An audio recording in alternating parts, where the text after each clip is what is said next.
close your eyes, settle deeper into the quiet room, and let the gentle hush of night surround you as we open tonight's story with a simple human invitation. As you listen, imagine typing softly into the comments the city where you are listening from and the local time glowing on your clock. Feel the community of fellow dreamers forming, memory by memory, across time zones and continents, a constellation of sleepy historians gathered to drift through the twilight of testimony. Now, allow a calm, steady breath to anchor you. You may even whisper to yourself, inhale 4, hold 2, exhale 6. This is the moment where the ordinary world dissolves into moonlit history. A low murmur of distant trains, a hint of rain on cobblestones, the rustle of archival paper. These are the sounds that carry us back to the late spring of 1945, as Europe exhales after years of war. The guns are quiet, but the air trembles with unresolved stories, unresolved names, unresolved justice. Tonight, we wander gently through the twilight corridors of those who hunted Nazi war criminals after the Second World War, exploring how these unusual, relentless pursuits shaped influence, restored memory, and, in their own way, created wealth. Not always in coin, but in the currency of morality, narrative control, and geopolitical leverage. Imagine stepping off a ghostly train onto a dim station platform in Nuremberg at dusk, June 1945, the air still dusted with the rubble of demolished buildings. Our lantern of curiosity glows softly, and the eyes of the city look back in ruin and anticipation. The Allied powers, United States, United Kingdom, Soviet Union, and France, have agreed that justice cannot be left to chance. They gather judges, prosecutors, interpreters, and mountains of documentation for what will become the International Military Tribunal. In the halting German of newly recruited typists, in courtrooms lined with floodlights and heavy translation headsets, a novel role emerges: the professional hunter of war criminals. The job did not exist before in modern history. Now, investigators sift through countless names, cross-referencing the lists smuggled out of concentration camps with captured rosters, notes scrawled on scraps of paper bearing names like Hans, Franz, Joseph, and the haunting pseudonyms used by fugitive officers. It is a task both bureaucratic and deeply human. As the hush of evening thickens, we drift further into the city's heart. The Palace of Justice stands like a monolith, its stone walls illuminated by searchlights. Inside, Justice Robert H. Jackson of the United States steps carefully through the renovation dust. The prosecutors need more than condemnation, they require evidence. So, they employ men and women whose task is as strange as it is critical. Archivists who become detectives, translators who become interrogators, and legal scholars who become hunters of hidden patterns. With every document recovered, every microfilm reel developing in darkrooms, they wield influence over the narrative of the war. To understand the wealth at stake, think of how controlling the story controls the future. In the quiet of night, the scribes of this tribunal draft the architectural plans for what we now call international justice.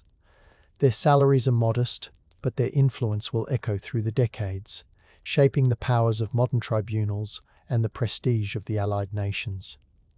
We move gently to the desolate grounds of the liberated concentration camps. Picture an abandoned guard tower at Mauthausen, in Austria, standing against a dawn haze. The inscription at the camp's granite memorial, Den Opfern des Faschismus, is newly carved, dated 1945. In the weeks after liberation, survivors and soldiers pick through the records, the forced labor rosters, the photographs taken by SS guards. A Hungarian Jewish survivor named Simon Wiesenthal, weakened to 70 pounds, collects names on pieces of card. He understands that to build a new life, he must ensure the past is accounted for. His mind becomes a ledger. Each name is a debt. Decades later, this quiet man will become the most famous Nazi hunter in the world, operating first from a cramped office in Linz, later from Vienna. He will wield influence not through political office, but through meticulous dossiers, letters, and moral authority that reaches prime ministers. His centre in Vienna will become a hub, a trading post of information where journalists, prosecutors, and governments seek answers. The wealth he gathers is the intangible kind: credibility, voice, the power to compel nations to act.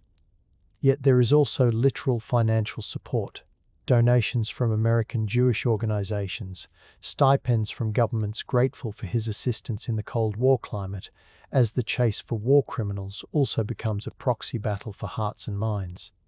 Let's step softly into 1946 to a low-lit office at Bad Aibling in Bavaria, where officers of the US Counterintelligence Corps pore over intercepted letters. The hush is broken only by typewriters. They are chasing the elusive networks of former SS men. Operation Paperclip draws certain scientists to the United States, but the net isn't uniform. Some war criminals vanish into the Alpine passes. Allied intelligence forms special tracing units, the Krogkasses, Consolidated Wanted, lists of Nazis and collaborators suspected of war crimes. The job of compiling, updating, and enforcing these lists becomes an unusual career path for linguists and accountants. Their daily work involves deciphering forged documents, tracking whispers of smuggling routes through Italy, down to the Vatican's Office of Emigrants. As each case is cracked, these units gain prestige, influencing the shape of post-war intelligence services, enhancing their funding and promotion pathways. The job is not just moral cleanup, it is career building. Officers who excel become known commodities, their reputations enhancing the stature of entire agencies. Allow the night breeze to usher us to Rome, 1947, where ancient stones glow under amber street lamps.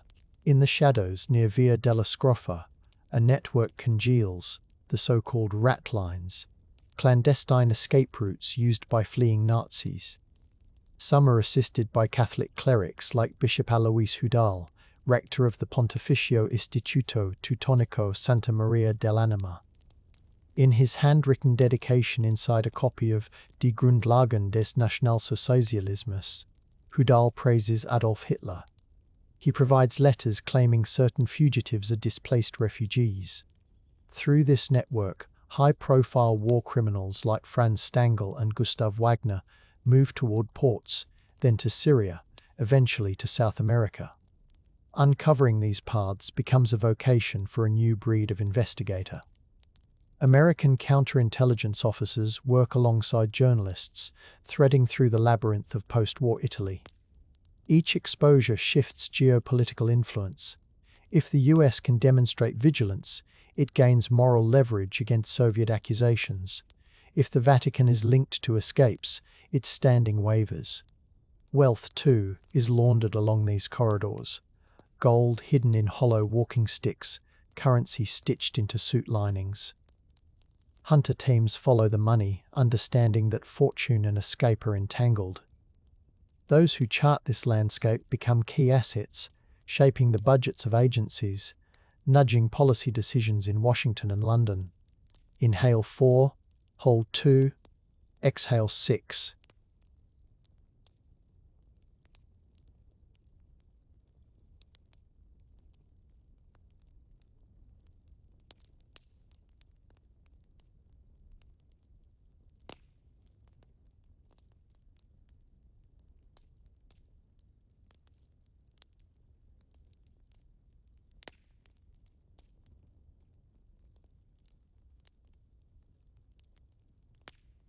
The unusual job of Nazi hunter now demands global mobility, fluency in languages, an ability to blend into high society dinners while gathering whispers. Private organizations like the Jewish Documentation Center, established by Wiesenthal, hand over tips to journalists and diplomats. Each success brings donations, each failure jeopardizes support. In New York, the World Jewish Congress becomes a financial lifeline for some hunters underwriting travel and research, the economy of justice grows. Those who excel in this work wield influence over immigration policy, prompting governments to tighten or loosen entry requirements. The Argentine regime discovers that sheltering these men can mean covert technical help, but also international pressure affecting trade deals. Power and money swirl around each hidden identity. Now, imagine the elegant, hushed parlor of a Vienna apartment in 1953, where a small team led by Tuvia Friedman charts the movements of the men who killed European Jewry. Friedman, a former member of the Polish underground, directs the Haganah's documentation center. On his desk lies a 9-page typewritten list of SS officers linked to the extermination camps. He is obsessed with one name, Eichmann. Friedman sends reports to Israeli intelligence, to Mossad. He writes persuasive letters to American donors, explaining why funding these hunts generates not just justice, but security for the new state of Israel. Every success solidifies his standing. The job is unusual. Part detective, part diplomat, part historian. He sits in smoky cafes, listening, collecting. The wealth he accrues is in trust and authority, paving his eventual move to Haifa, where he opens his own Nazi documentation center. Visitors pay to tour the curated atrocities, not for spectacle, but for education. His influence touches museums, textbooks, and the political weight of memory. Our journey carries us into a rainy night in Frankfurt, 1957. Prosecutor Fritz Bauer, a Jewish German who survived exile in Sweden, returns to his homeland to reform its justice system. In his office, a portrait of Karl Jaspers broods over stacks of case files. Bauer has located the trail leading to Eichmann, now believed to live in Argentina. He shares intelligence not with the hesitant German authorities, but with Mossad, risking charges of treason. The quiet phone calls, the coded cables. These are the tools of a man whose job has morphed into something clandestine. Bauer's influence reshapes Germany. His work leads to the Frankfurt Auschwitz trials of 1963–65, where transcripts document testimonies about the crematoria, inscriptions over the gates, Arbeit macht frei, and the cold bureaucratic detail of the killings. These trials awaken Germany's younger generation, fueling the student movement and altering political discourse. Bauer's legacy is wealth in moral capital, fundamentally altering the narrative of post-war Germany. His innovations in prosecution strategies, such as prioritizing witness testimony from survivors, become templates for human rights lawyers decades later. Inhale 4, hold 2, exhale 6. Let the breath glide as we step into 1960 Buenos Aires. It is a crisp May evening. Mossad agent Zevi Aharoni tails a bespectacled man off a bus in the working-class suburb of San Fernando. The agent earlier visited the factory where this man works, confirmed his routine, noted the house at Garibaldi Street 4261. Mossad's operation finale is underway. The unusual job of Israeli intelligence officers now includes kidnapping for international justice. They operate from safe houses with blacked-out curtains, practice sedating a man with a specially designed harness. On May 11th, they seize Eichmann, and days later smuggle him out under the cover of an El Al flight. This operation generates immense political influence for Israel, demonstrating its reach and sovereignty. The trial in Jerusalem, beginning April 11, 1961, is broadcast worldwide. The courtroom exhibits include a glass booth protecting Eichmann and documents with precise signatures. Prosecutor Gideon Hausner reads aloud the June 4, 1941 directive by Reinhard Heydrich, ordering the Einsatzgruppen to implement the final solution. The trial cements Israel's moral authority, while the global broadcast generates donations to Holocaust memorials, bolstering financial support for similar hunts. The unusual job of the intelligence hunter becomes a path to national prestige. We drift deeper into the decade, to Paris, November 1966. Serge Klausfeld, a young law student, and his Romanian-born wife Bete discuss strategies over late-night tea. The couple becomes an iconic duo of Nazi hunters, though neither holds official authority. Bete, born in Berlin in 1939, uses direct confrontation. In 1968, she slaps German Chancellor Kurt Georg Kissinger during a CDU party convention, calling him a Nazi. The photograph splashes across newspapers, and suddenly, the job of chasing war criminals becomes a performative, media-savvy campaign. Donations flood into their organization. Fils et filles des déportés juifs de France. Their influence sways public opinion, contributing to the extradition of former Gestapo chief of Lyon, Klaus Barbie, from Bolivia in 1983. The wealth they accumulate is partly monetary awards, book deals like Memorial de la Déportation des Juifs de France, and the ability to fund research trips. But more importantly, they acquire access, meetings with presidents, capacity to lobby for extradition treaties. Their unusual profession merges activism, historical research, and political theatre, showing how the pursuit of justice can place individuals at the heart of national reckoning. Let the night sky shift as we travel to La Paz, Bolivia, January 1972. Klaus Barbie resides quietly under the name Klaus Altmann, running a Bolivian trading firm with ties to the military. He provides the regime with intelligence expertise, training interrogation squads. Here, the haunting power of impunity is on display, a wanted war criminal leveraging his skills for influence and wealth. He receives a consultancy salary, shares in import businesses, and the protection of the Barrientos and later Banzer governments. When Altmann's past is spotlighted, the Bolivian secret police tightens security. It takes years of investigative persistence, much of it by the Klausfelds, to expose his crimes to the world. Eventually, his capture and transport to France, landing at Lyon-Braun Airport on February 5, 1983, becomes a televised moment.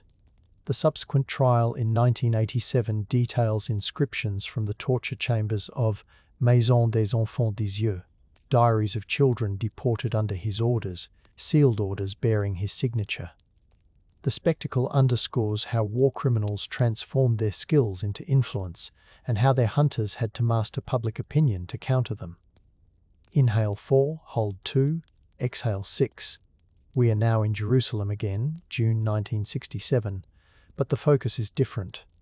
Yad Vashem, established in 1953, is expanding. The Hall of Names records, in delicate handwriting, the names of Holocaust victims. Investigators here, including Livia Rothkirchen, use archival research to identify perpetrators as well as victims. Donors from North America fund the archival expansions. Each new dossier becomes a tool, assisting lawyers worldwide. The job of archivist-hunter is unusual. These scholars wield power through knowledge, influencing policy debates. When the West German government considers statute of limitations for war crimes, Yad Vashem's files and testimony help sway decisions, contributing to the Bundestag's 1969 vote to extend prosecution deadlines. Influence manifests not only in courtrooms, but in legislative halls. We drift into the late 1960s, where the Cold War overlays every hunt. In East Berlin, the Stasi archives, though not yet public, contain detailed files on former Nazis, now key to West German industry. Some of these individuals trade their silence on East German operatives for personal immunity. Thus, intelligence services on both sides use the names of war criminals as bargaining chips. The job of Nazi hunter becomes intertwined with espionage. The CIA and BND, Bundesnachrichtendienst, sometimes shield individuals for perceived strategic benefit. Files reveal that in 1958, the CIA knowingly used the expertise of Otto von Bolschwing, former SS lieutenant and earlier associate of Eichmann, providing him with a salary and U.S. residency. When the truth emerges in the 1980s, legal battles ensue, and the US revokes Bolshewing's citizenship. His exposure demonstrates how the hunt for war criminals uncovers hidden networks of influence, revealing how some transform their knowledge into wealth through business ventures, defense contracts, and governmental advisory roles. The hunter's persistence pulls these threads into daylight. As midnight deepens, envision a high-rise office in New York City, 1979. The U.S. Department of Justice establishes the Office of Special Investigations, OSI, tasked specifically with identifying and deporting Nazi war criminals living in the United States. The unusual job description includes genealogical research, immigration law, and courtroom presentation. Alan Ryan, the first director, hires historians like Dr. Charles Allen, who previously exposed Nazi war criminals in American suburbs. These professionals find themselves tracing the inscriptions on displaced persons cards, meticulous stamps from ports, discrepancies in names spelled in Cyrillic versus Latin alphabets. One case involves Bolesław Majkowski's, a Latvian police official accused of collaborating with German occupiers. OSI lawyers freeze his assets, spotlighting how those implicated sometimes built comfortable lives, homes with manicured lawns, businesses, bank accounts. Removing citizenship disrupts that wealth. The OSI reports to Congress provide statistics, budget requests, highlighting how successful prosecutions justify further funding. The more they succeed, the more resources they command, reinforcing their institutional influence. Inhale 4, hold 2, exhale 6. We sail gently to 1981. Buenos Aires once more, when survivors hear whispers that Joseph Mengele, doctor of Auschwitz, keeper of notebooks describing heterochromia experiments, still walks free. Investigators search for inscriptions in burial records, leading to the cemetery in Embu das Artes, Brazil. On June 6, 1985, exhumed remains are identified as Mengele's through dental records and later DNA testing, including polymerase chain reaction analysis in 1992, confirming his identity. The process reveals the wealth and assistance he enjoyed, support from the Stammers family, co-owners of a Sao Paulo firm, and funds transferred via Swiss accounts. International cooperation to chase him. German prosecutors, US. Department of Justice, Israeli intelligence, Brazilian authorities demonstrates the collaboration necessary to overcome decades of subterfuge. Each record discovered, each bone measured, expands the authority of forensic science in historical justice. Picture a December evening in 1980, in a small office in Hamburg.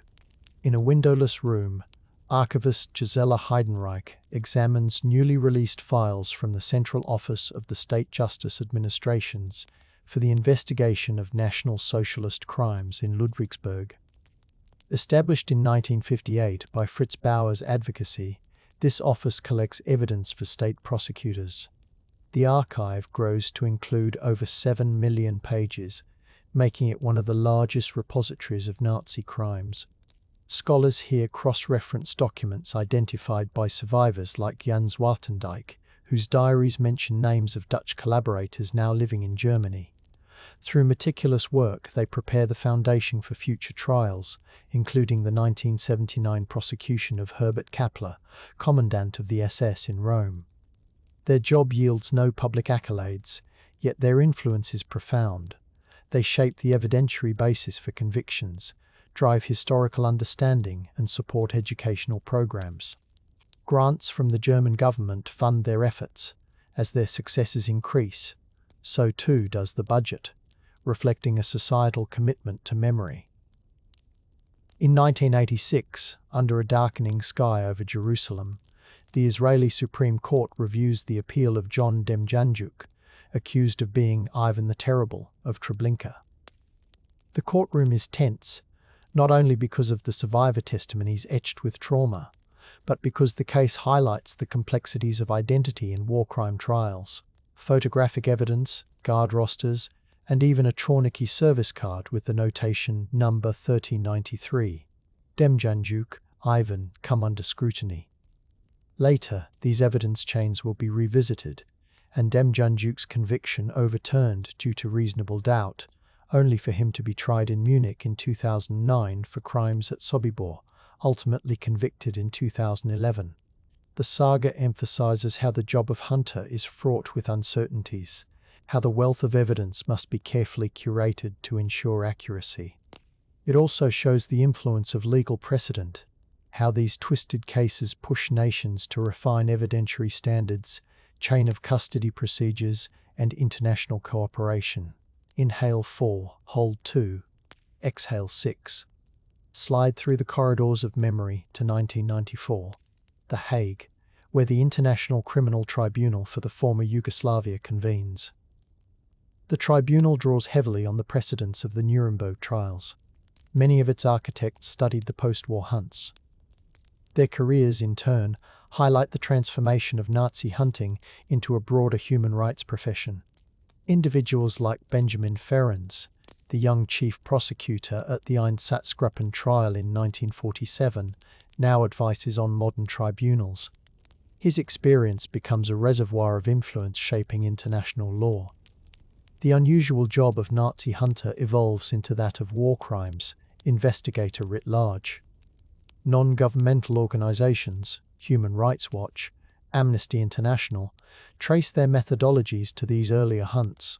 Funding from foundations, from governments, to trace perpetrators, demonstrates how the legacy of Nazi hunting generates financial and institutional frameworks for pursuing justice in other conflicts. The moon hangs full as we float toward the forests of South America again. In 1997, declassified CIA documents reveal the role of the Vatican and Red Cross in facilitating escape. Researchers comb through the once secret Swiss funds tribunal records in Bern, where bank ledgers inscribed with dates like March 25, 1947, reveal transfers to individuals later identified as war criminals. Suitcases of currency become clues. The wealth, literal and metaphorical, is laid bare. Investigators, now decades into their unusual careers, follow not only people, but also the shadow of assets, paintings looted and hidden, gold teeth melted into bars, bearer bonds carried across oceans. Modern restitution cases hinge on their work, leading to settlements that redistribute wealth to survivors and heirs. Night deepens into the 21st century, and we find ourselves sweeping softly through quiet offices in Ludwigsburg, reopened for renewed investigations. In 2009, new evidence surfaces regarding former Minnesota auto worker Demjanjuk. Prosecutor Thomas Walther pursues a case that will become a cornerstone, convicting someone based solely on service at a death camp and participation in the machinery of murder, even without identifying specific acts. The German court's decision in April 2011 acknowledges that presence in Sobibor equated complicity. This legal innovation emerges from decades of accumulated experience by Nazi hunters, and it sets precedent for future war crime prosecutions by shifting emphasis from individual acts to participation in genocidal systems. The job now influences how the world understands complicity.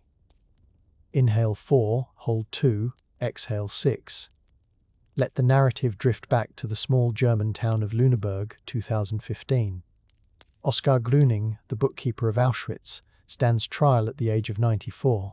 He handled the finances of confiscated belongings, meticulously recording the influx of currency and valuables. The ledgers, pages upon pages dated between May 1944 and July 1944, detail the spoils of the Hungarian deportations. The prosecution argues that by managing this wealth, he enabled the mass murder apparatus. Survivors like Eva Moses-Kor testify, their voices steady but soft. The trial demonstrates the unusual continuity of the hunter's task. Even 7 decades later, investigators gather bank documents, train manifests, camp rosters. The wealth of historical evidence intersects with literal wealth stolen from victims. Gruning's conviction, upheld in 2016, affirms that no age exempts responsibility. Hunters now must coordinate with geriatric medical experts, balancing compassion with duty. As we float onward, consider the case of Reinhold Hanning, also in 2016, and Bruno Day in 2019. The German judiciary, supported by relentless investigators, continues to pursue men once seen as cogs. These late prosecutions reshape historical memory, reminding society that the hunt never truly ends. Stories of the hunters become part of school curricula, museums, documentaries. Funding flows to institutions like the Topography of Terror Museum in Berlin and the Memorial de la Shoah in Paris, reinforcing the educational wealth derived from their efforts. The night carries us further to 2021, when a 96-year-old former secretary at Stutthof concentration camp, Irmgard Furchner, stands trial in Itzehoe, Germany. She had fled on the first day of trial but was apprehended. Prosecutors rely on typewritten execution lists from the camp, bearing her initials, to argue complicity. Investigators reconstruct the layout of the camp, the timing of gas chamber operations, cross-referencing survivor testimony with records. The unusual job of Nazi hunter now extends to digital forensics, scanning high-resolution images of documents, using spectral analysis to confirm ink age. The influence of this trial ensures that even administrative roles are scrutinized, reinforcing a societal insistence on accountability. Inhale 4, hold 2, exhale 6. Let us meander through archives in Poland, where the Institute of National Remembrance continues to release documentation. Inscriptions on memorials, like the granite plaques at Majdanek, mark dates. 80,000 victims. Historian hunters examine diaries recovered from the camp, such as the scribbled notes of prisoners hidden in walls. They translate, publish, and use them to support cases. Each translation builds a bridge between past and present, influencing education, affecting cultural memory, and shaping the ethos of the Polish state. This work garners grants, research positions, and international collaboration, demonstrating how the unusual job of hunting war criminals cultivates careers in academia, law, and public history. As we approach the present moment, the quiet narrative reveals new dimensions. Advances in technology, facial recognition, digitized archives, DNA profiling become tools. Yet, the job still relies on whispers, on community memory. Consider the 2015 story of former Nazi guard Johann Breyer, discovered in Philadelphia. A US judge ordered his extradition to Germany for complicity in the murder of 216,000 deportees. Breyer died before the extradition, but the case highlights the network of genealogists, historians, and law enforcement that tracked him. His hidden wealth, a retirement account and family assets, becomes a focus of legal scrutiny. Prosecutors argue that his comfortable life was built upon the concealment of his past, tying personal wealth directly to the failure of accountability. In 2018, the World Jewish Congress launches the You Last Chance campaign with the Simon Wiesenthal Center's Jerusalem office, offering €20,000 for information leading to Nazi war criminals still at large. The reward echoes the old idea of bounty hunting, yet reframed for moral justice. The campaign reminds us that this job remains unusual, part detective work, part public relations, part moral crusade.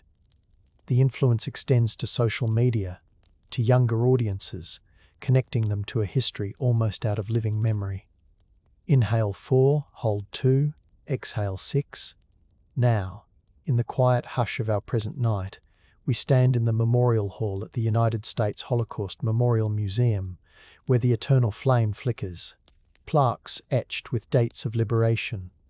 April 11, 1945 for Buchenwald, April 15 for Bergen-Belsen, April 29 for Dachau glow softly. Here, visitors listen to the recorded testimonies of hunters and survivors. Funding for these programs reflects the success of their efforts. Donors, foundations, and governments invest because the narrative has proven its resonance, the wealth of memory, the influence on educational policy, the shaping of collective identity. All of it is the legacy of the hunters. We must also acknowledge those who resisted the hunt. Networks like Odessa Organisation der ehemaligen SS Angehörigen may have been more myth than reality, yet smaller groups certainly existed. They raised money, forged documents, and moved fugitives. Their activities show how wealth and influence can shelter injustice, and why the hunter's role was both unusual and essential. Each exposé, each capture, weakened these networks, reducing their ability to manipulate post-war economies and politics. As our narrative glides toward a tranquil close, the time-traveling lantern dims, yet the road continues. The hunt for Nazi war criminals. After Walford is not merely a record of captures and trials, it is a chronicle of how individuals and institutions embraced an extraordinary vocation. They converted research skills into influence, turned archives into court cases, transformed moral clarity into diplomatic leverage. The jobs were unusual because they demanded a fusion of disciplines: law, espionage, journalism, forensic science, archival scholarship, and relentless endurance. They created wealth by redirecting resources to education, to memorial institutions, to restitution payouts, to the very language we use to describe crimes against humanity. They forged influence by compelling nations to face their past, altering politics, inspiring international tribunals, and guiding how future generations confront atrocity. Take one final calming breath. Inhaling 4, holding 2, exhaling 6, and picture a tranquil path stretching beyond the horizon.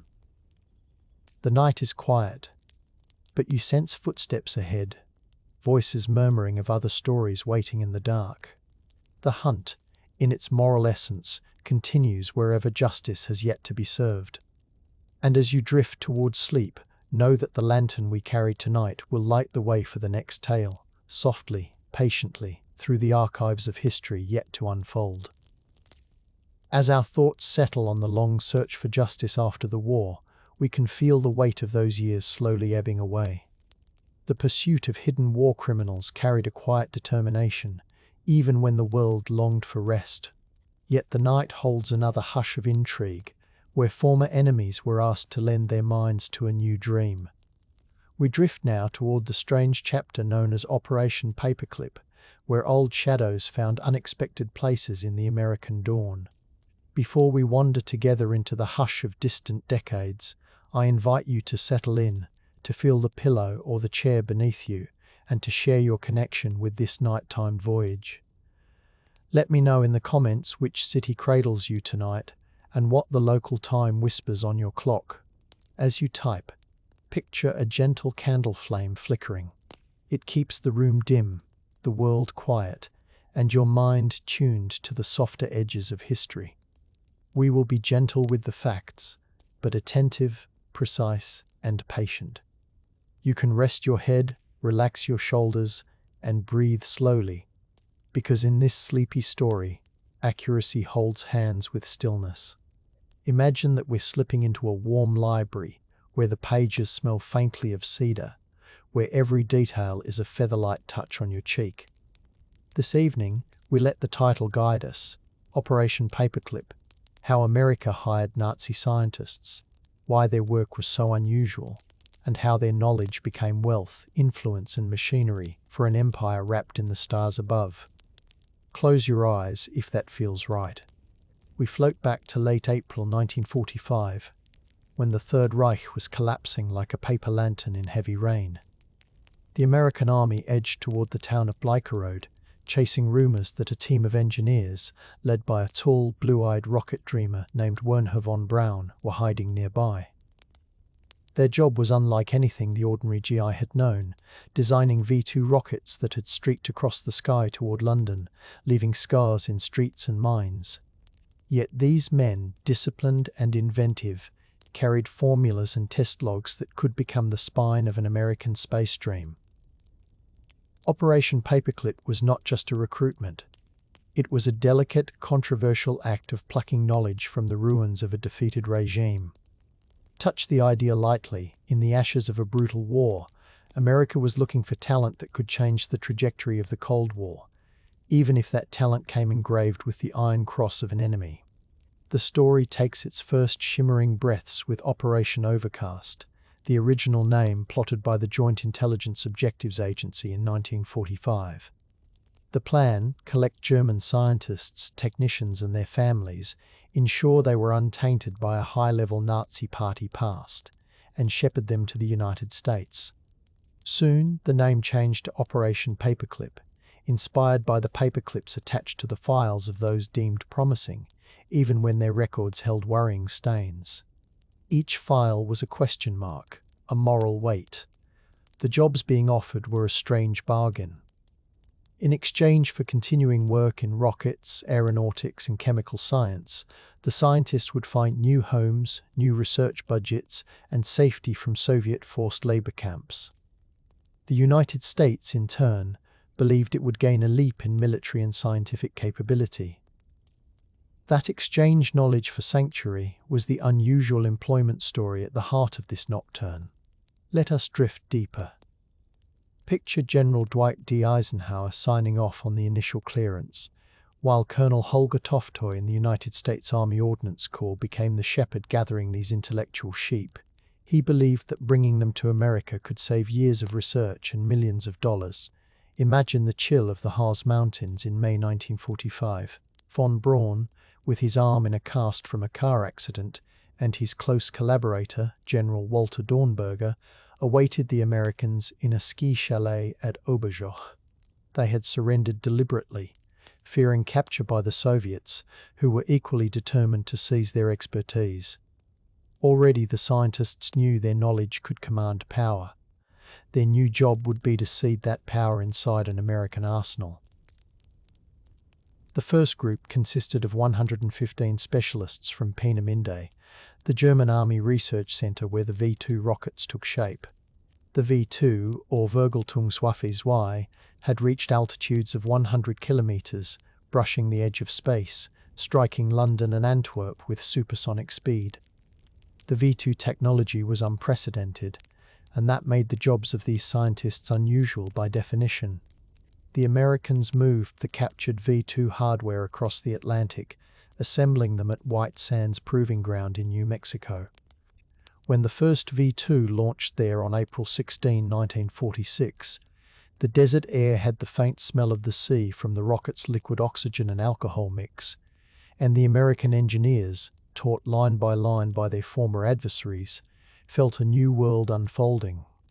Knowledge that had once been weaponized for terror became a stepping stone for the US to lead in ballistic missile development. The wealth generated would be measured in defense contracts, aerospace corporations like North American Aviation, and the birth of the American space program. Close your eyes and think of the unusual image. German scientists in US Army uniforms, insignia sewn on hastily, while they translated the specifications of combustion chambers into English. We pause together for a slow breath. Inhale 4, hold 2, exhale 6. Feel your heartbeat slow, even as the story continues to move forward. Operation Paperclip was not only about rockets, it also included pioneers of aviation medicine, chemical weapons, and industrial engineering. Dr. Hubertus Strughold, for example, was dubbed the father of space medicine. In 1947, he arrived at Randolph Field in Texas, establishing the School of Aviation Medicine. He studied how pilots, and later astronauts, would cope with high altitude, vacuum, and isolation. His job shape shifted from designing pressure chambers in Germany to creating the physiological framework for American astronauts. He championed the weightlessness simulation, the high-altitude training chamber, and the concept of life support systems in space capsules. His new employment directly influenced the United States Air Force's ability to project power at high altitude, and eventually to keep humans comfortable and functional in orbit. Yet Strughold's past included research in Nazi Germany that brushed against unethical human experiments.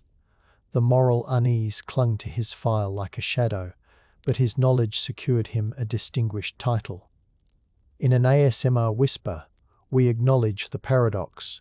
The path to American aerospace dominance was paved, in part, with knowledge harvested from a defeated dictatorship.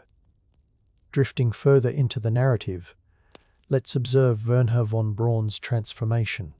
Born March 23, 1912, in Wiersitz, Germany, now Wierzysk, Poland, the son of a Prussian nobleman, he had dreamed of space travel since he was a teenager, inspired by Hermann Oberth's books.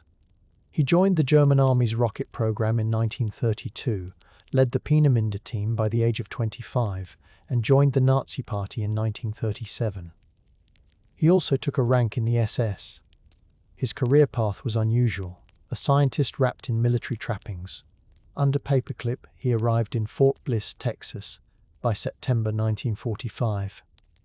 The Fort Bliss years were austere. The scientists lived in old barracks and were forbidden to leave the base without permission. They spent their days translating technical manuals and preparing the V-2 rockets for test flights. The United States Army paid them. The desert sky became their new laboratory. They were teachers and laborers, writing chalkboard equations but also tightening bolts on missile skins.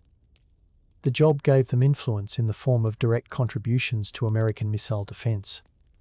It was also the seed of their eventual role at the National Advisory Committee for Aeronautics, which would turn into NASA in 1958.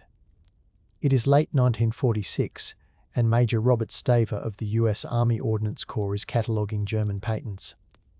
Each patent represents a potential million-dollar advantage. The unusual employment arrangement extends beyond scientists, machinists, draftsmen, and specialists in gyroscope calibration are brought to America. These individuals helped refine the Redstone missile, the first large American ballistic missile, which would later carry Alan Shepard into space atop the Mercury capsule in May 1961.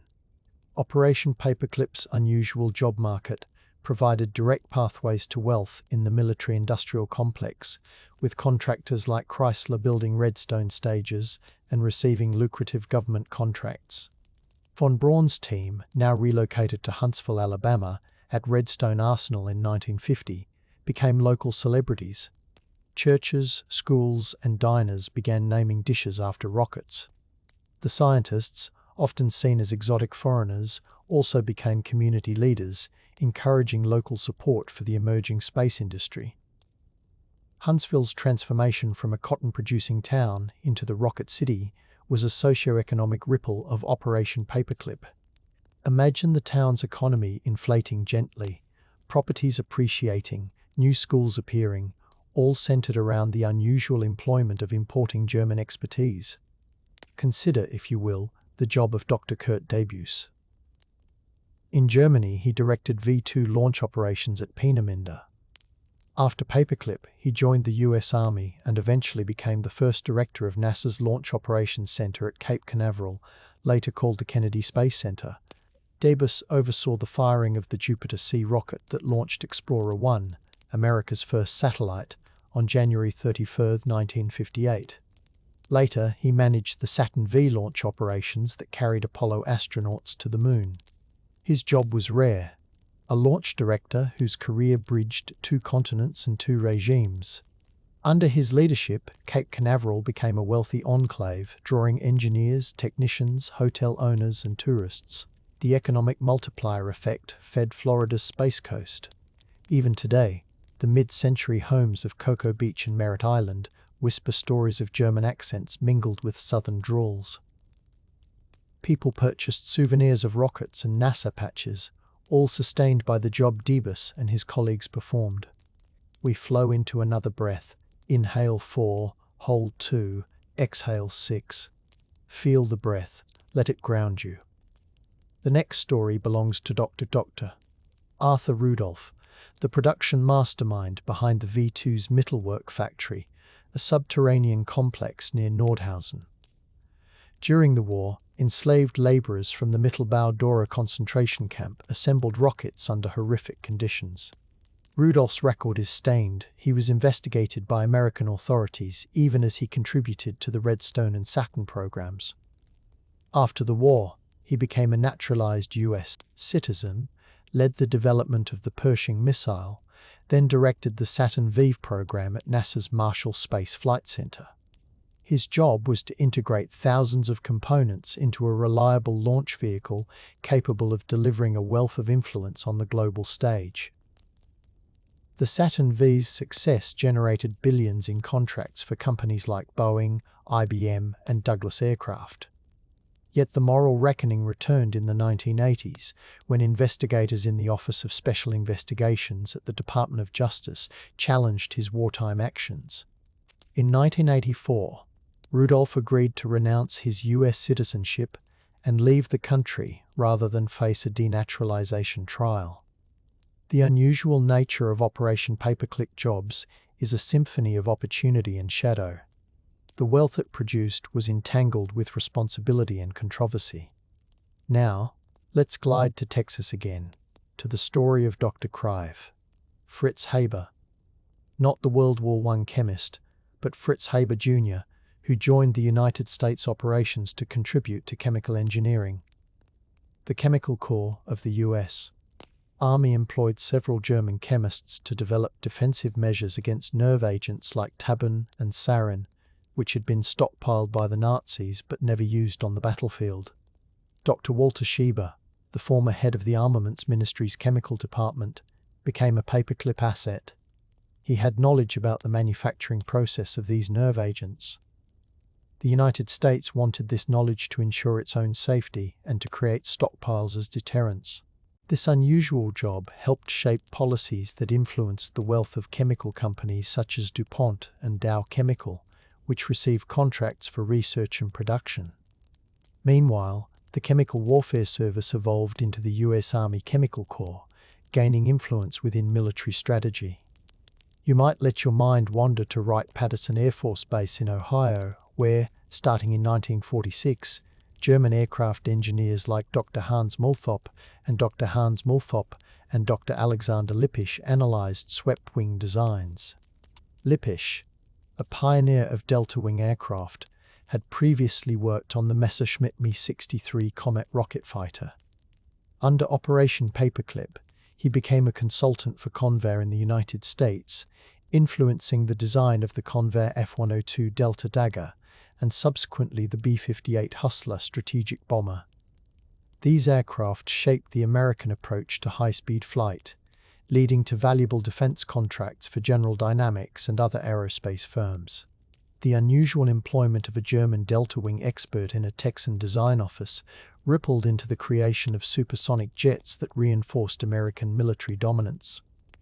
The U.S. Air Force also sought expertise in high-altitude flight. Dr. Hans-Georg Konecki, an engineer specialized in compressible flow, worked on advanced wind tunnel designs in Massachusetts. At the same time, Dr. Siegfried Niemeyer, who had been the Luftwaffe's chief of technical development, contributed to American bomber innovations. These individuals were paid by American taxpayers, granted the status of temporary consultants, and later permanent positions. Their work allowed the United States to leapfrog in jet propulsion and aircraft design. The unusual employment arrangement meant that former enemies now collaborated with American officers to secure air superiority. That collaboration translated into wealth for companies such as Lockheed, which produced the U-2 spy plane. It also enabled influence, giving the United States a way to surveil the Soviet Union during tense incidents like the 1960 U-2 incident involving pilot Francis Gary Powers. Let's not drift too far from the human detail. Many of the paperclip scientists lived in housing provided on military bases. In the late 1940s, the government created a community in El Paso, Texas, affectionately called Jupiter Village, complete with German-style bakeries and families celebrating both American holidays and remnants of old country traditions. These families had to secure visas. Many were initially brought over on military orders. Their job contracts were unusual because they had to be renewed periodically, and their immigration status often depended on continued employment. The promise of a steady job, education for their children, and safe housing made them loyal to American institutions. The community transformed local economies, bringing demand for European goods. At the same time, the presence of the scientists started to inspire young American students to pursue engineering. Educational institutions like the University of Alabama in Huntsville emerged in part to serve the training needs of the paperclip cohort and to produce new generations of engineers. This educational infrastructure multiplied wealth in the region. In your mind's eye, imagine the War Department memos in 1946. They acknowledged that some paperclip candidates had questionable backgrounds. To expedite their entry, officials sanitized the records, removing references to the Nazi Party or SS membership. One file reads, "No evidence of significant Nazi activities." Yet the evidence existed. It was simply inconvenient. The unusual nature of the job was not only the subject matter, but also the way it was obtained, through administrative gymnastics that prioritized technical skill over moral clarity. We cannot ignore that many of these individuals had been part of a war machine. The job in America meant new life, but also a persistent tension. The same brains that engineered destruction were now engineering prosperity. Let's hold that paradox gently, acknowledging it without letting it jolt us awake. Our timeline flows into the early 1950s. The Cold War intensifies. The Soviet Union detonates its first atomic bomb in 1949, launches the R-7 rocket in 1957, and puts Sputnik into orbit on October 4, 1957.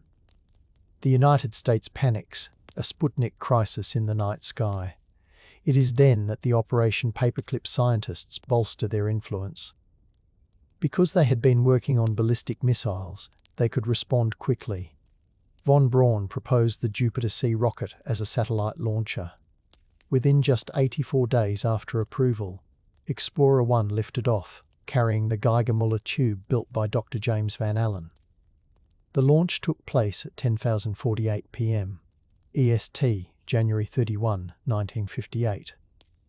The rocket pierced the sky, trailing sparks and a roar, inaugurating America's presence in space. The unusual job of these scientists turned into national prestige, defense credibility, and a massive injection of funding into NASA.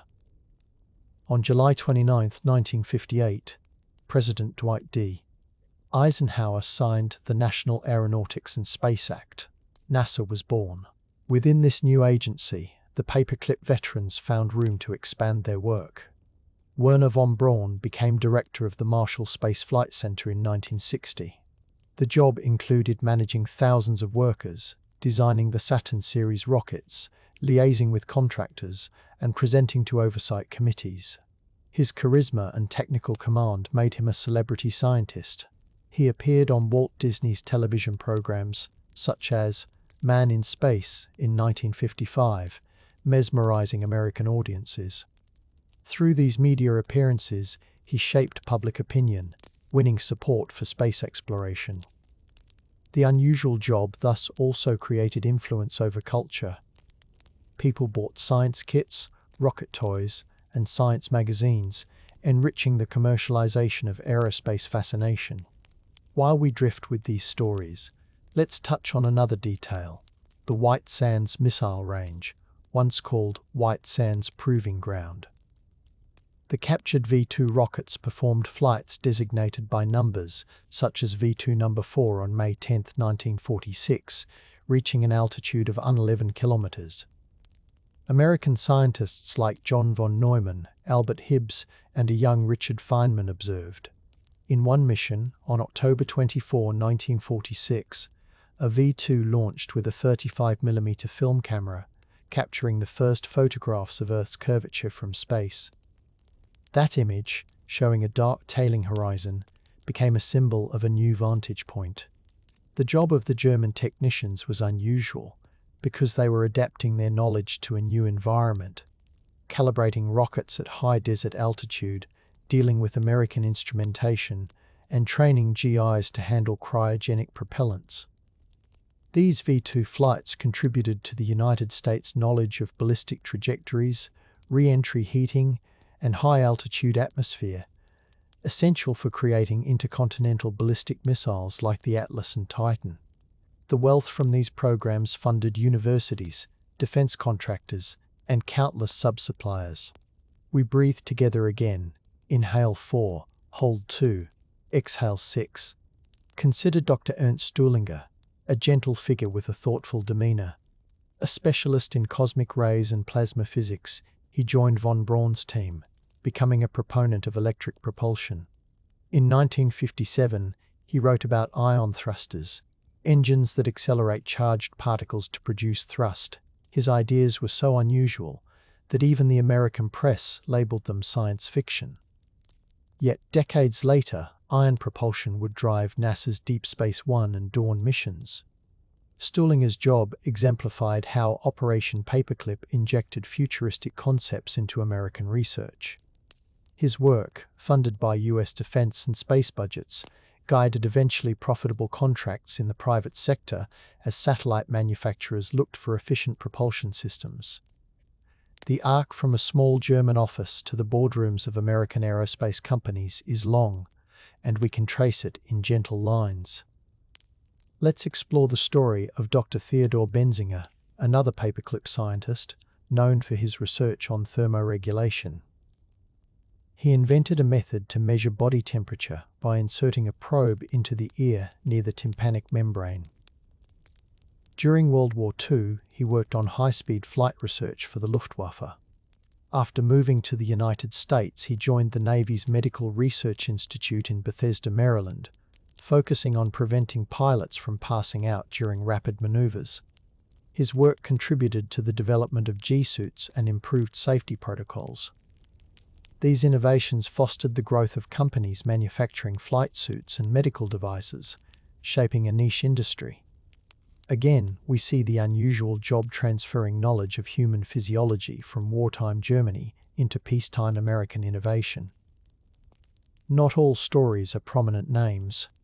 Dr. Richard Vogt was an aircraft engineer who designed the BV-41 asymmetrical reconnaissance plane for Germany. Under Paperclip, he worked for the Goodyear Aircraft Corporation in Ohio, contributing to anti-submarine warfare aircraft. Dr. Victor Lowenfeld, a Jewish art educator who fled Nazi Austria, ironically became a colleague in the United States of some former Nazi engineers. Paperclip's employment web entangled many backgrounds. Each job mutated within the American landscape, spinning influence, contracts, and prestige. Think of the American Economic Cooperation Act of 1948, better known as the Marshall Plan. While it provided billions to rebuild Europe, the infusion of German talent into America under Paperclip boosted the US economy domestically. Rocket programs required aluminum production, electronics manufacturing, computing research. IBM built the Saturn Instrument Unit, Rocketdyne in California, run by North American Aviation, built powerful F-1 engines with guidance from Paperclip knowledge. F-1 testing consumed massive amounts of fuel, liquid oxygen and kerosene. This demand gave rise to entire supply chains. In the 1960s, the NASA budget peaked at 441% of the federal budget. States like Alabama, Florida, Texas, and California all benefited as contractor dollars flowed in. City councils, chambers of commerce, and local banks saw revenue swell. All of this ties back to the unusual employment arrangement, hiring former enemy scientists into taxpayers' service. The moral debates continued quietly. In 1947, the U.S. military tribunal in Nuremberg held the doctor's trial, convicting medical professionals who had conducted brutal experiments. The Nuremberg Code emerged, establishing ethical principles for human experimentation. Meanwhile, the U.S. Army Air Force screened Paperclip scientists to ensure they had not been involved in such crimes. Yet documents later revealed that some had indeed participated or were aware of the abuses. The decision to proceed anyway shows how unusual the job offer was. The United States weighed scientific advantage against justice. We cannot change the past, but we can acknowledge the complexity with tenderness, letting the awareness be part of the nighttime telling without allowing it to awaken agitation. The quiet whisper of real-world details continues. On September 20, 1956, the Jupiter C rocket launched from Cape Canaveral, setting speed and altitude records but carrying no satellite due to a bureaucratic decision favoring a civilian-led Vanguard program. Von Braun's team protested quietly, but they were under orders. It was only after Sputnik that they were unleashed to demonstrate their capability. The embryonic NASA wanted to cultivate a peaceful image, yet it depended on military-built rockets and German expertise. The unusual nature of their employment meant they straddled military and civilian roles, reporting to generals one week and to presidential science advisors the next. Their speeches had to reassure Americans that the future was peaceful, even as they continued to develop intermediate-range ballistic missiles like the Jupiter and Thor, which would soon carry nuclear warheads as a deterrent. The jobs produced influence at the highest levels of government. Von Braun even addressed Congress, advocating for a moon program. Inhale 4, hold 2, exhale 6. The breath is soft, the story steady. The 1960s rise before us like a gentle tide. President John F. Kennedy, in his famous speech on May 25, 1961, declared the goal of landing a man on the moon and returning him safely to the Earth before the decade's end. Behind this ambitious declaration stood the Paperclip veterans. Von Braun briefed Kennedy on November 16, 1962, in Huntsville, showing him a Saturn V stage. The president, wearing a dark suit, smiled and asked questions about thrust and payload. Von Braun, in a calm voice, explained that the SIC first stage housed 5 F1 engines, each generating 1.5 million pounds of thrust, totaling 7.5 million. The Saturn V's power embodied the unusual job of turning wartime rocket expertise into a peaceful moonshot. The program employed hundreds of thousands of Americans, stimulated universities, and created downstream technologies like integrated circuits, advanced telemetry, and fireproof textiles. The wealth and influence were incalculable. Companies minted fortunes, communities boomed. The Apollo missions progressed. Apollo 8 orbited the Moon in December 1968. Apollo 11 landed on July 20, 1969. Neil Armstrong, Buzz Aldrin, and Michael Collins rode the Saturn V, the pinnacle of von Braun's engineering legacy. The rocket's guidance system, the inertial measurement unit, derived from techniques the Germans had begun in their V2 inertial guidance experiments. Apollo 11's success granted NASA worldwide prestige. The unusual jobs of the Paperclip team had culminated in the most iconic space mission in history. After the moon landing, von Braun enjoyed celebrity status, appearing on magazine covers, giving gentle, measured interviews with a lilting German accent. He described the dream of reaching Mars, noting his 1952 Collier's articles like, "Man will conquer space soon." The charisma he wielded was a form of influence, shaping public expectations and policy. Yet even at the height of these triumphs, the past tapped on the shoulder. In 1963, a young journalist named Linda Hunt began investigating Operation Paperclip, eventually publishing a 1985 book exposing the sanitized files. The American public's understanding of the unusual job arrangement deepened. There were hearings, debates, and at times discomfort. Despite that, the flow of influence and wealth persisted. The US Navy's missile programs, such as Polaris and Poseidon, benefited from German expertise in rocketry. The Air Force's X-15 rocket plane, which carried test pilot Joe Walker to 354,200 feet in 1963, employed modifications suggested by German aerodynamicists. The central thesis of Operation Paperclip, hiring former adversaries for national gain, remained intact. The CIA and other intelligence agencies also consulted with former German scientists on Soviet capabilities. The line between scientific employment and intelligence work blurred.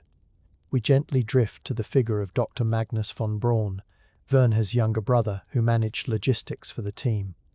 His job was to coordinate the relocation of families, arrange housing, and manage relationships with military officials. He was known for his polite manner, his ability to soothe tensions, and his skill at balancing budgets.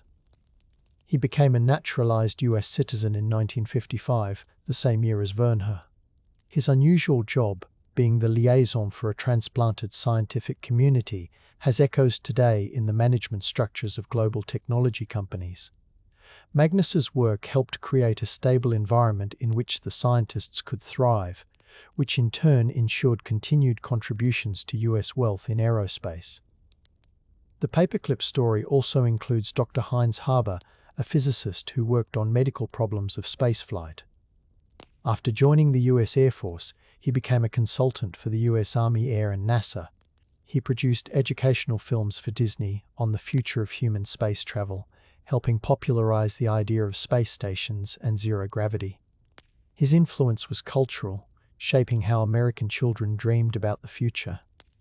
By encouraging broadcasters and toy makers, he indirectly boosted industries connected to aerospace enthusiasm.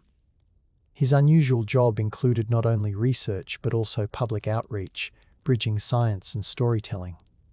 Let's take a soft detour into the documentation. In 1947, the Washington Post reported that 1,200 German scientists had been cleared for US employment. The War Department insisted that only those without any significant Nazi or militarist activity would be admitted. However, the problem lay in how significant was defined. Dr. Konrad Dannenberg, a combustion specialist, had been an officer in the Nazi artillery. He admitted to having knowledge of forced labor at Mittelwerk, yet he still received a job at Redstone Arsenal, later working on the Saturn program. He became a popular speaker in Huntsville schools, inspiring students to pursue science. His presence shaped the local culture, showing how deeply the unusual job arrangement integrated Germans into American communities. Another figure is Dr. Kurt H. Debus's colleague Eberhard Rees, who succeeded von Braun as director of the Marshall Space Flight Center in 1970. Rees oversaw the Skylab space station launch and the early design of the Space Shuttle. The shuttle's main engines and solid rocket boosters traced their conceptual lineage to earlier work by German engineers on reusable rocket stages, an idea seeded at Peenemünde. In the shuttle era, contractors like Morton Thiokol and Rockwell International benefited from the expertise, contract by contract, developing an ecosystem of skilled labor and high-technology manufacturing. Breathe with me, inhale 4, hold 2, exhale 6. The story extends to the 1975 Apollo-Soyuz test project, where astronauts Thomas Stafford, Vance Brand, and Deke Slayton met their Soviet counterparts in orbit. The docking mechanism, the training protocols, all were influenced by paperclip engineers who had been designing docking systems since the 1950s. They now applied their skills to building a bridge to the Soviet Union. The unusual job of taking rocket knowledge and turning it into diplomacy brought a new dimension of influence. The world watched as the two crews shook hands in space, a symbol of detente. Underneath the handshake lay decades of knowledge transfer. As we float through these decades, we should acknowledge the unique role of intelligence agencies. Operation Paperclip was one among several programs, including Operation Alsos, Nuclear Sciences, and Operation Epsilon, detaining German scientists at Farm Hall. The US needed to assess how close the Nazis came to developing atomic weapons, nerve agents, and advanced aircraft. Many paperclip scientists provided testimony, data, and blueprints. Their jobs required them to relive their wartime projects, not just out of curiosity, but to secure American advantage over the Soviet Union. The wealth arising from those assessments included patents, industrial techniques, and the creation of new research labs. Wright Field's T2 Intelligence Division, for example, built the foundations of the modern Air Force Research Laboratory. By the late 1970s, Wernher von Braun faced declining health. He died on June 16, 1977, in Alexandria, Virginia, from pancreatic cancer at age 65. He had received numerous awards, including the National Medal of Science in 1975. His funeral at the Evangelical Lutheran Church in Washington, D.C., gathered colleagues, politicians, and admirers. On his tombstone, engraved at Ivy Hill Cemetery, are the words of Psalm 19:1. The heavens declare the glory of God, and the firmament sheweth his handiwork. It is a fitting verse for a man whose job carried humanity into the heavens, even if his earlier work had brought destruction. The unusual employment story ended with a full assimilation of his legacy into American history, even as debates continued. Inhale 4, hold 2, exhale 6. Let the rhythm remind you of the night's calm.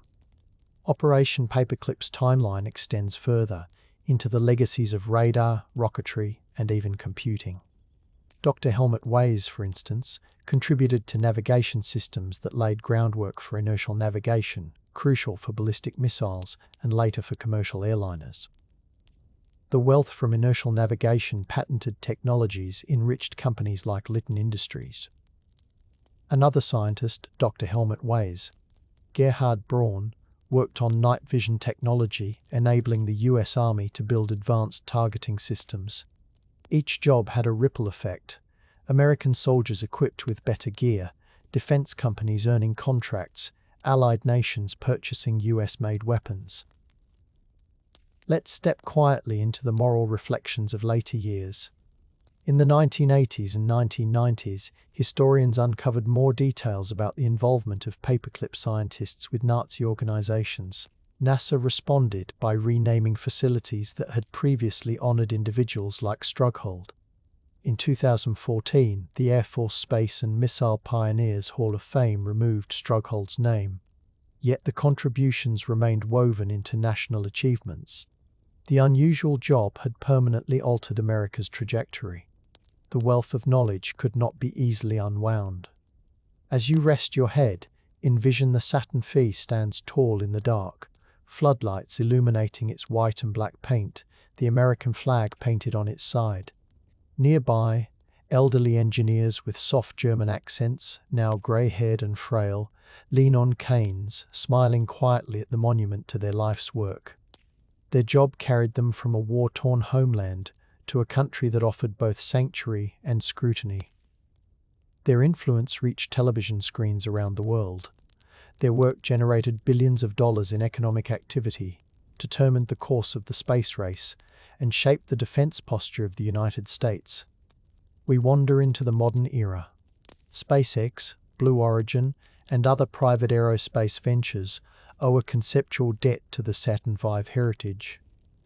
Engineers study the F-1 engines, now displayed at the US Space and Rocket Center in Huntsville.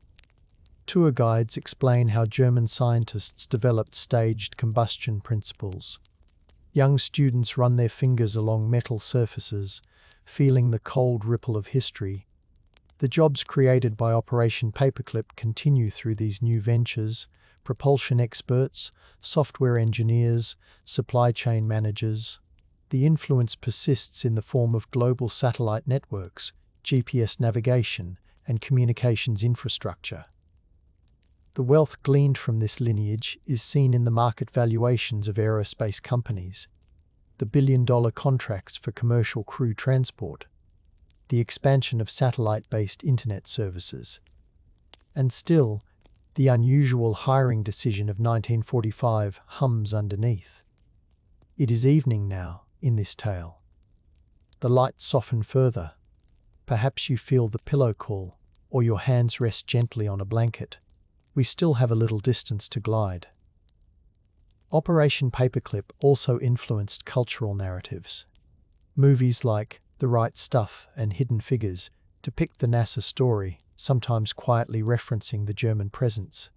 TV shows like For All Mankind explore alternate histories, acknowledging that mid-century rocket science was shaped by former Nazi engineers. In 1994, the US Government declassified most paperclip documents, revealing the full extent of the program.